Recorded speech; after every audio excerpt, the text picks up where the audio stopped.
Por la señal de la Santa Cruz, de nuestros enemigos, líbranos, Señor Dios nuestro. En el nombre del Padre, y del Hijo, y del Espíritu Santo. Amén.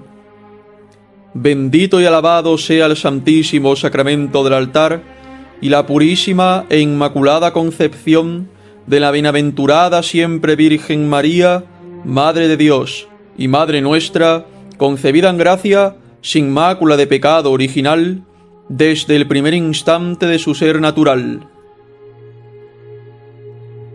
Día 3 de diciembre. San Francisco Javier, jesuita, apóstol de las Indias y del Japón, 1506-1552. Con María Inmaculada, Reina de las Misiones, y con Santa Teresa del Niño Jesús, proclamada patrona de las mismas por Pío XI, goza San Francisco Javier de veneración especialísima entre los misioneros, de quienes es patrono y modelo incomparable. Su apostólico e incansable celo y la aceptación jubilosa de un martirio continuo son el ideal más sublime del misionero encanecido en la carrera y del joven que aspira al apostolado. El 7 de abril del año 1506, en el castillo de Javier, distante 8 leguas de Pamplona, doña María de Azpilcueta, esposa del doctor Juan de Jasso, consejero de Juan de Albret, rey de Navarra, dio a luz su sexto hijo, a quien pusieron en el bautismo el nombre de Francisco. Siendo el niño de solo 6 años, perdió a su padre. Creció en época de invasión del reino, en medio del fragor de las batallas en las que guerreaban sus hermanos. Siendo aún jovencito, trabó amistad con un capitán vasco a la sazón joven todavía, el cual fue herido en el sitio de Pamplona. Llamábase Ignacio de Loyola.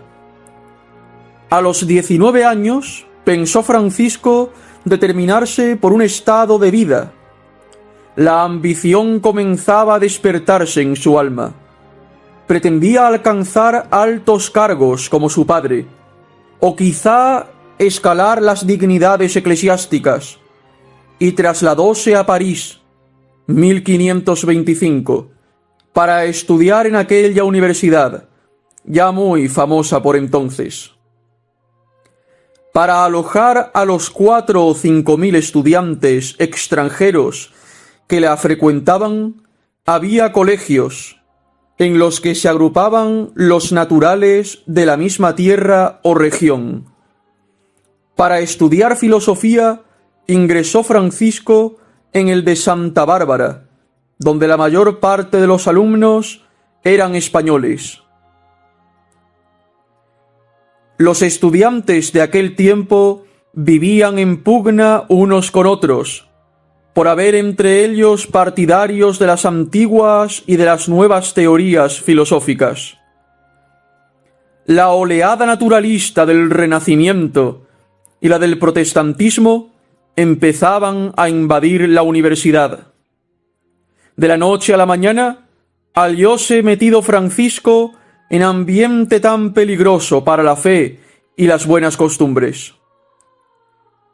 Felizmente encontró en su camino un excelente y providencial amigo, un rico saboyano que estudiaba para sacerdote y que fue su compañero de aposento, el beato Pedro Fabro, uno de los fundadores de la Compañía de Jesús.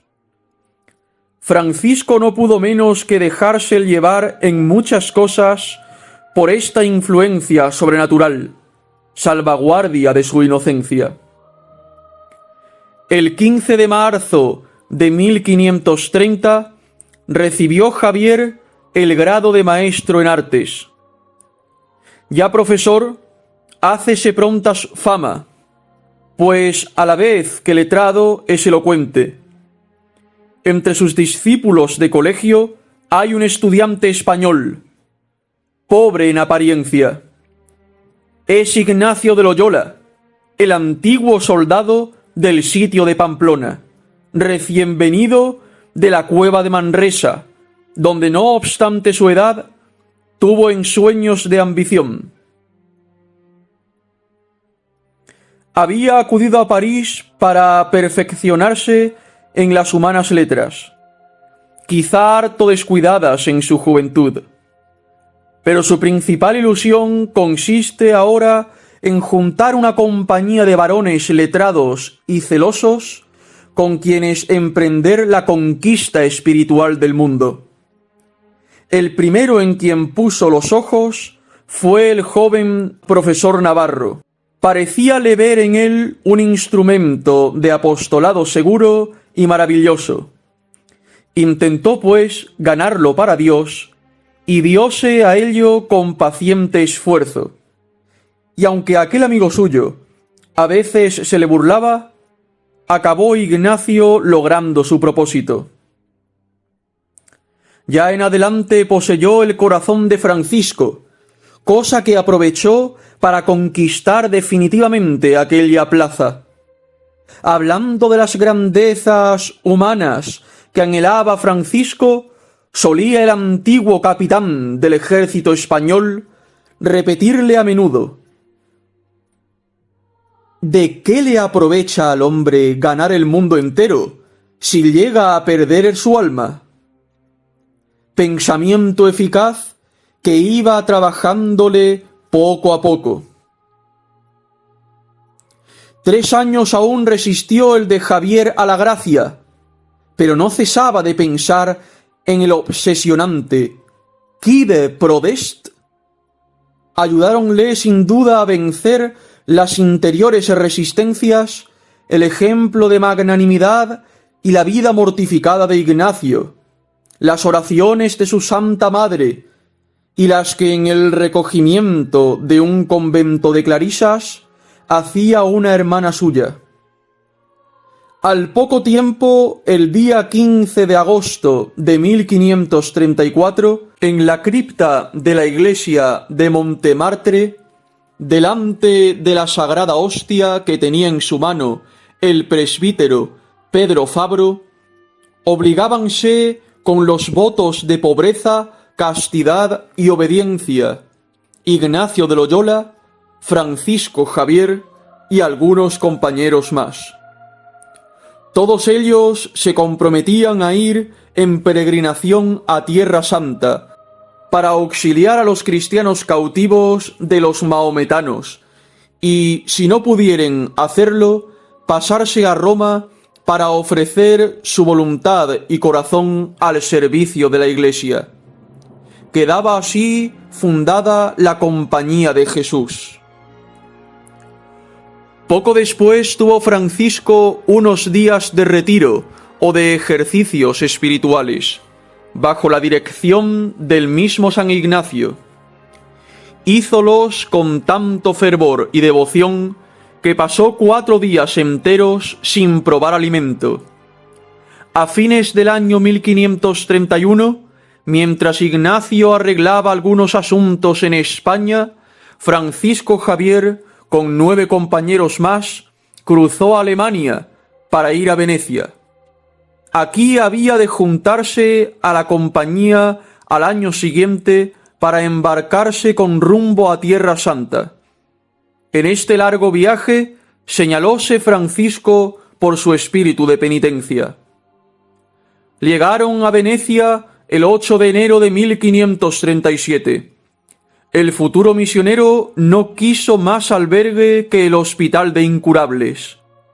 Pasaba el día entero cuidando las enfermedades más repugnantes. Había allí un pobre hombre que padecía de una asquerosa úlcera y a quien nadie se atrevía a cuidar. Aun el mismo padre Francisco se estremeció al verle. Pero sobreponiéndose enseguida a este involuntario movimiento, acercóse al desgraciado para besarle las llagas y encargarse de él.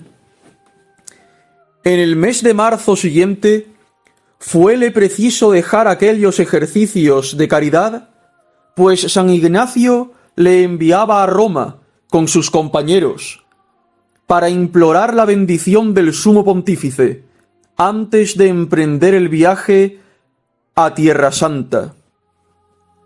Paulo III les dio paternal y cariñosa acogida y los alentó a llevar adelante la empresa. Francisco Javier volvió luego a Venecia, donde se ordenó de sacerdote el día de San Juan Bautista, del mismo año 1537. Para disponerse mejor a celebrar su primera misa, retiróse a una cabaña derruida, poco distante de Padua. Hizo allí ejercicios espirituales por espacio de 40 días, en continua soledad y castigando duramente su cuerpo. Pasó luego 2 meses predicando en los pueblos de la comarca y finalmente dijo la primera misa en Venecia con muchas lágrimas y extraordinario fervor. A raíz de estos viajes y correrías, sobrevínole recia enfermedad. Permaneció en el hospital buena temporada, alojado en aposento malsano, y con remedios y alimentos tales que no acababa de curarse. Cierta noche, estando Francisco en su lecho de dolor, apareciósele San Jerónimo para confortarle y revelarle a qué misión le destinaba el cielo. Sanó a los pocos días perfectamente y dio principio a un ministerio eficacísimo en Bolonia. Por la Cuaresma del año 1538, predicó en algunas iglesias de Roma.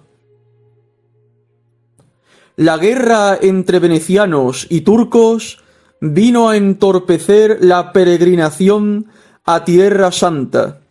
Entretanto, el rey de Portugal, don Juan III, pidió al sumo pontífice, 4 de agosto de 1539, algunos religiosos de la nueva compañía que llevasen la luz del Evangelio a las Indias orientales. Fueron elegidos los padres Simón Rodríguez y Nicolás Bobadilla. Como enfermara este último, San Ignacio nombró en su lugar a Francisco Javier. Era el 4 de marzo de 1540. Imposible expresar el gozo que sintió el santo con esta determinación. Dio infinitas gracias a Dios y, tras haber recibido la bendición del sumo pontífice y la de San Ignacio, partió para Roma en compañía de don Pedro de Mascareñas, embajador de Portugal ante la Santa Sede. Al pasar por Navarra, propúsole el embajador que se llegase hasta el castillo de Javier, poco distante del camino que seguían.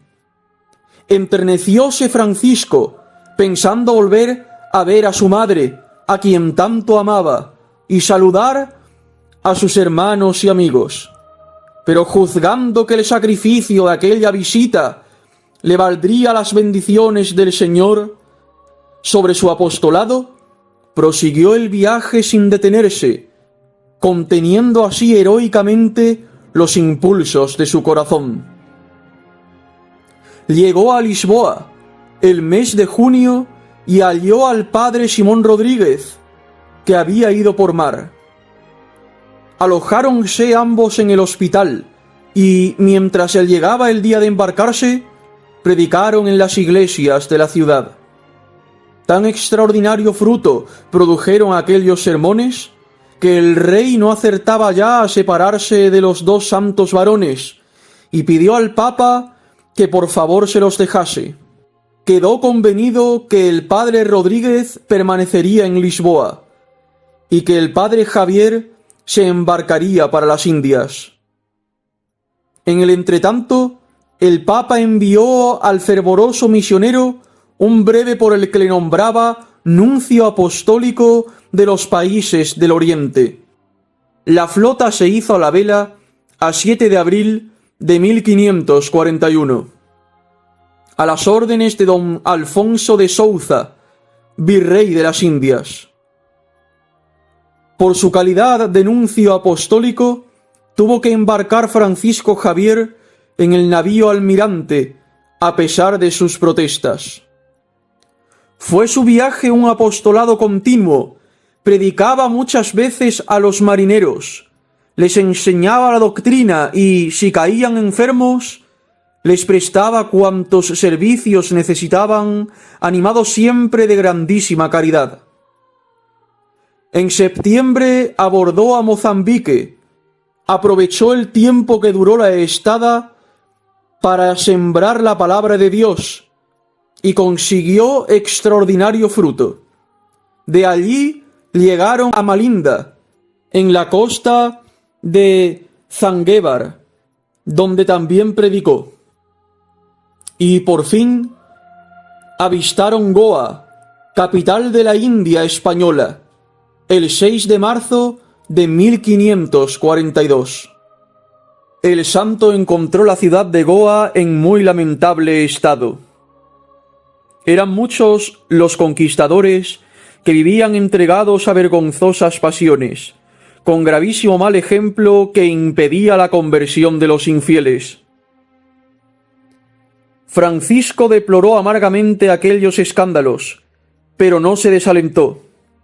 Puesto con activísimo celo al ejercicio de su misión, logró bautizar y convertir a un sinnúmero de infieles y conquistadores, y la ciudad de Goa quedó en breve tiempo totalmente transformada.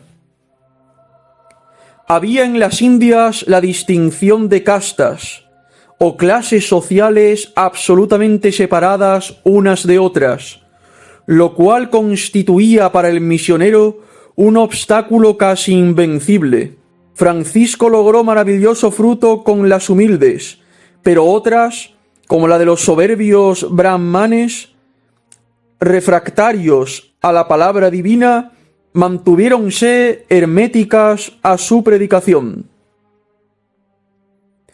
Donde lograba fundar cristiandades importantes, procuraba dejar misioneros que prosiguiesen su apostolado.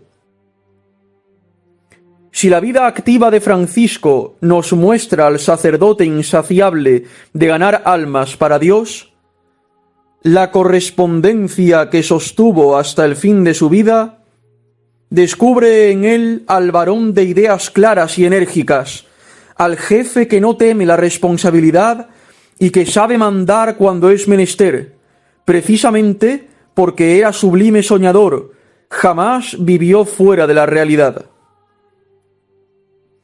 De no tener un mapa a la vista o en la memoria, se hace imposible caer en la cuenta, ni de lejos, de las distancias que recorrió Francisco, ora solo, ora acompañado de algún padre, guía o criado.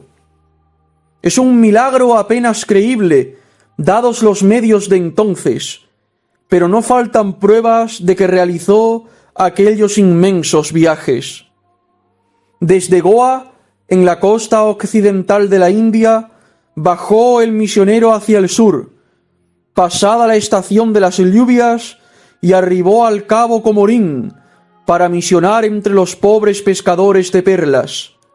Durante un año entero, 1542-1543, evangelizó la tribu de los Palavas. Volvió a Goa en diciembre, y al año siguiente fue a predicar en la punta extrema de la India, en el territorio de Travancore. Cierto día hicieron incursión en aquella tierra los salvajes badajas, que sólo vivían de pillaje. Casi toda la población huyó asustada. Francisco Javier salió al encuentro de los invasores sin más armas que su crucifijo. Al punto retrocedieron aquellos aterrorizados y como empujados por fuerza invisible. Deseoso de ganar más y más almas para Jesucristo, corrióse a la extensa isla de Ceilán, separada del continente por el estrecho de Palk. Al poco tiempo se hallaba a 3000 kilómetros de Goa, en la península de Malaca, más allá del Golfo de Bengala. De Malaca pasó a Oceanía, a las Islas Molucas, primero a la isla de Amboina y luego a la de Ceram, siempre a bordo de una pobre barquichuela. Sobrevino en la travesía muy recia tempestad. Francisco metió en el agua su crucifijo para calmar las olas. Rompióse en esto el cordón que lo sostenía y el crucifijo desapareció. Al día siguiente fue grande la admiración de uno de los guías que acompañaban al santo por la playa, al ver sobre la arena un cangrejo que tenía en sus pinzas el crucifijo del padre Francisco. Poco después él llegó a tierra de caníbales, en la isla de Nusalaud, pero no logró en ella sino una sola conversión. Volvió de aquí a Amboina y pasó luego a la isla de Ternate, fortaleza española.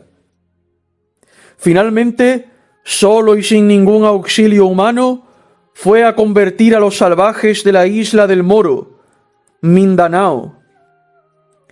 Francisco permaneció en las Molucas 3 años y medio. Por enero del año 1548 regresó a Cochín y emprendió la visita de las cristiandades. Advirtió entonces que los misioneros que había dejado para llevar adelante y desenvolver su obra debían luchar en muchas partes contra la hostilidad de los funcionarios europeos. Muy afligido por ello, pensó en ir a evangelizar el Japón. Por otra parte, la providencia le ofreció una ayuda que acabó determinándole a aquella heroica empresa. Encontró en Malaca a un japonés llamado Yajiro. Tras una juventud muy libre y enredada, Yajiro había acudido a los bonzos o monjes paganos de su país, en busca de paz para su conciencia, pero en balde. Oyó hablar del padre Javier y fue a Malaca a echarse a los pies del santo. Francisco le acogió bondadosamente y le habló con tal dulzura y persuasión que el japonés determinó seguirle. Siguióle en efecto a Goa, donde recibió el bautismo con el nombre de Pablo de Santa Fe. Francisco dejó Cochín en abril de 1549 y fue a Malaca. De allí partió para el Japón el día de San Juan, en compañía de un hermano coadjutor. Después de una travesía de más de 1000 leguas, abordó el 15 de agosto siguiente en Kagoshima, ciudad importante del Imperio Nipón, en la isla de Kyushu. Habiendo evangelizado 2 islas y ganado algunas almas en la ciudad de Yamaguchi, trasladóse a Miyako, capital del imperio, por enero de 1551, confiando captarse la benevolencia del monarca. Solo halló decepción, pero nuevas conversiones conseguidas en Yamaguchi consoláronle de aquel fracaso. Aunque el fruto de su predicación no era siempre y en todas partes inmediato, no por eso resultaban estériles sus esfuerzos. Difícil es explicar humanamente que, merced a San Francisco Javier, el cristianismo hubiera logrado en el Japón expansión tan rápida. Llegó a contar 600.000 católicos. 2 siglos más tarde, esta primitiva iglesia, no obstante hallarse huérfana de misioneros, tenía todavía algunos miles de fieles. A mediados de noviembre de 1551, dejó Francisco el Japón y regresó a la India, muy determinado a volver luego con el fin de conquistar a China para Jesucristo. Ganoso de lograr su intento, propuso al virrey una expedición apostólica que, socapa de embajada, le permitiría entrar en aquel imperio y predicar en él la buena nueva. La salida fue el mes de abril de 1552. La indocilidad del capitán de la embarcación, excomulgado luego por esta causa, dificultó la buena marcha de la empresa. En agosto, el navío que llevaba al padre Javier hallóse cerca de las 3 islas llamadas San Choán, frente a la ciudad de Cantón. Allí tuvo que abordar el misionero, porque a los navíos portugueses les estaba vedada la entrada en los puertos chinos. Alojado en mísera choza, expuesta a todos los vientos, aguardó a un mercader que debía llevarle a Cantón. Caso de que fracasase su propósito, estaba determinado a evangelizar el reino de Siam.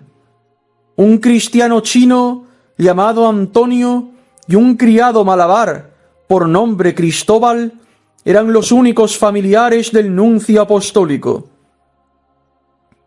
Sobrevínole, mientras tanto, una fuerte pleuresía, y hubo de permanecer 15 días en la choza padeciendo dolores agudísimos.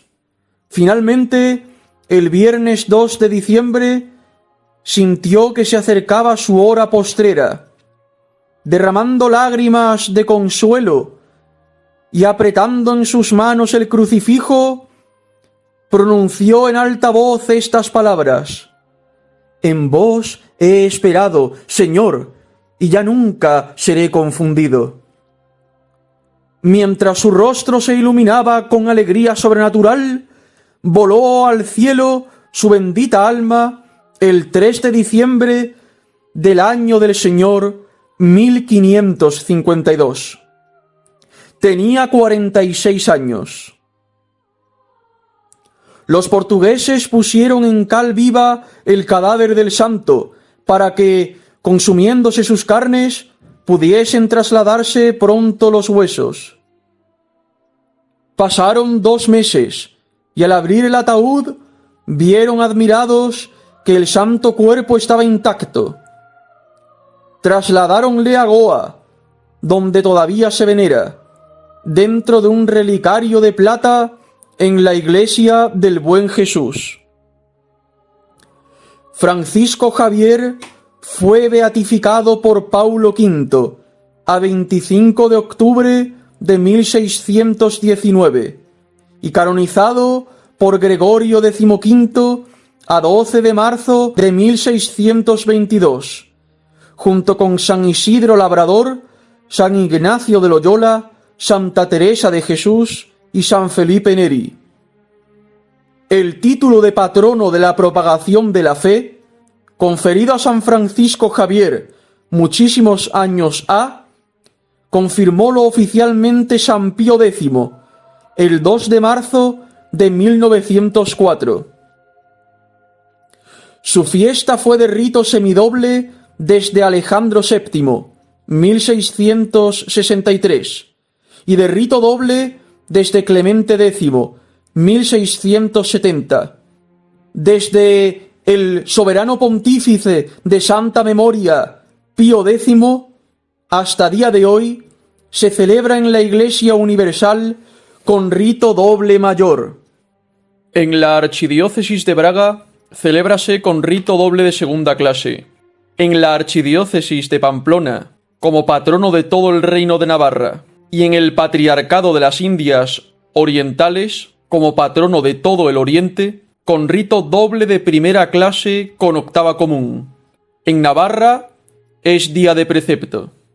Su brazo derecho, que de bautizar a tantos infieles se le quedaba como paralizado de cansancio, fue separado del cuerpo el año 1614 y enviado a Roma, donde se le venera en la iglesia del Jesús de la Compañía de Jesús. El año 1923, pasadas las fiestas del tercer centenario de la canonización, fue traído a España y otras naciones, paseado triunfalmente y vuelto luego a Roma. En 1949 fue llevado al Japón para conmemorar el cuarto centenario de la llegada del santo misionero a aquel país. El milagro que más contribuyó a popularizar el culto del santo apóstol de las Indias y del Japón ocurrió el año 1634 en un colegio de Nápoles. El joven padre jesuita Marcelo Mastrilli se hallaba agonizante a consecuencia de una profunda herida que le produjera en la cabeza un martillo caído de 10 metros de altura. Como deseaba ardientemente consagrarse a las misiones, se encomendó a San Francisco Javier y logró de sus superiores licencia para hacer voto de ir a las Indias si alcanzaba su curación. Pedía además la gracia del martirio. Ahora bien, desde el siguiente día, el moribundo, curado ya, pudo decir misa. Murió por la fe a 17 de octubre de 1637, en la ciudad de Nagasaki. La fama de este milagro dio origen a la costumbre de las novenas en honor de San Francisco Javier, ya antes de su festividad, 25 de noviembre a 3 de diciembre, ya más comúnmente antes del aniversario de su canonización, 4 a 12 de marzo. A esta segunda novena, en la que es fama que se logra del santo el favor en ella pedido, si conviene a la salvación del solicitante, se la suele llamar novena de la gracia, título que justifican las muchas por ella logradas. San Pío X la enriqueció con indulgencias en 1904. Hic vir despiciens mundum et terrena triumphans divitias celo condidit ore manu. Justum deduxit Dominus per vias rectas et ostendit illi regnum Dei. Oremus. Deus, qui indiarum gentes, beati Francisci, predicatione et miraculis ecclesiae tue aggregare voluisti, concede propitius, ut cuius gloriosa merita veneramur, virtutum quoque imitemur exempla. Per Dominum nostrum Iesum Christum Filium tuum, qui tecum vivit et regnat, in unitate Spiritus Sancti Deus, per omnia saecula saeculorum. Amén.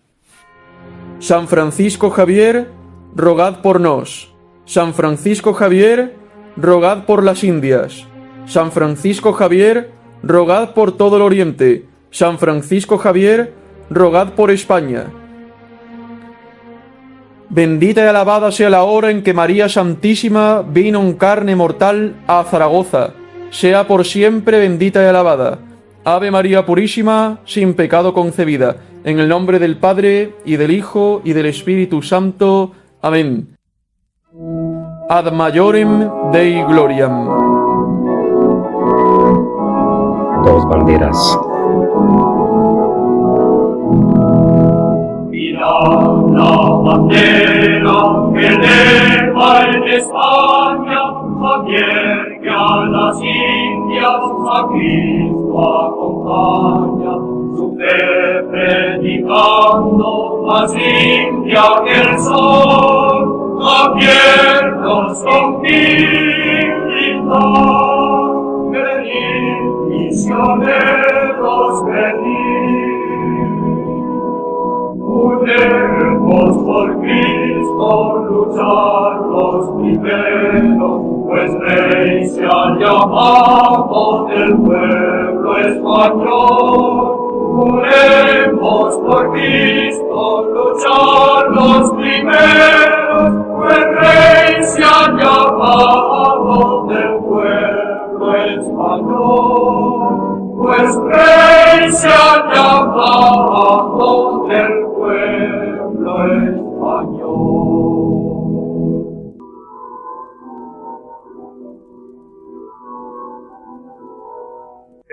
las sombras de la muerte los infieles nos esperan, para ver antes que mueran de la cruz el resplandor, de la cruz el resplandor.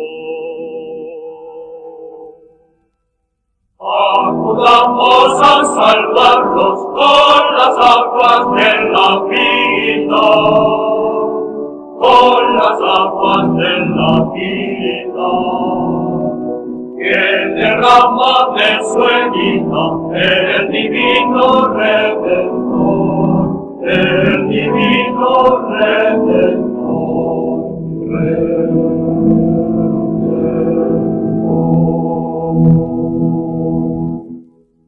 La bandera que eleva en España advierte a las indias, a Cristo acompaña, su fe predicando más limpia que el sol, abiertos con dignidad, venid misioneros, venid. Uniremos por Cristo, luchar los primeros, pues Rey se ha llamado del pueblo español. Uniremos por Cristo, luchar los primeros, pues Rey se ha llamado del pueblo español.